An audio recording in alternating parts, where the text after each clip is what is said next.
ตีเลี้ยงตีนี่ ว้าว ฝนตกโคตรแห้งเลยใส่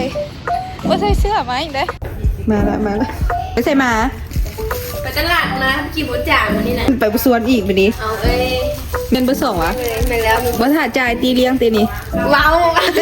วิเศษจ้าเฮ็ดยังกินหัน จะมี เฮ็ดเองวะไปต่ำภาษาต่ำภาษาต่ำจะซื้อเตยไผ่ปุ๋ง มาออกปรุง เจ้ากับปุ๋งคือการจะบีบหมักนาว เขาก็มีส่วนร่วมนิดนึง คันเซฟแล้วแม่นนั่นภาษาปุ๋งคันบ่เซฟแล้วแม่นออกปุ๋ง แน่นอน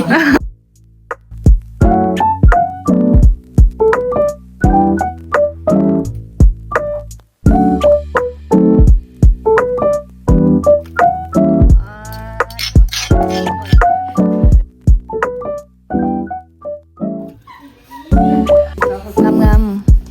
ม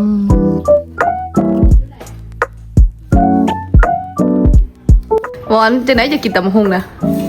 แย่เลย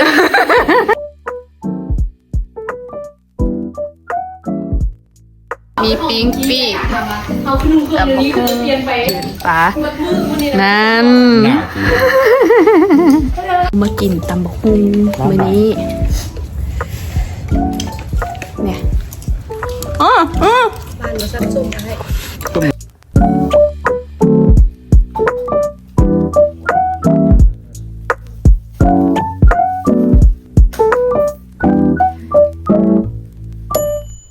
ปลาจับบวง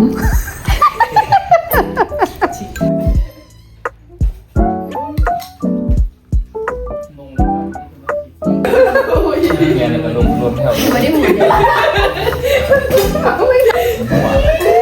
ดีเลยนะตาจะไร ไม่อยากกินตำขปุ้นแต่ว่า ตำบักหุง มันส่งเขาตำขปุ้น แซ่บบ่ไอ้ไซตำให้กินเลยมือแซ่บปานไหนให้เท่าไหร่ก็ให้2 แล้วมันไหนไทยสวม สุด อ๋อไม่ กินให้มันได้เลย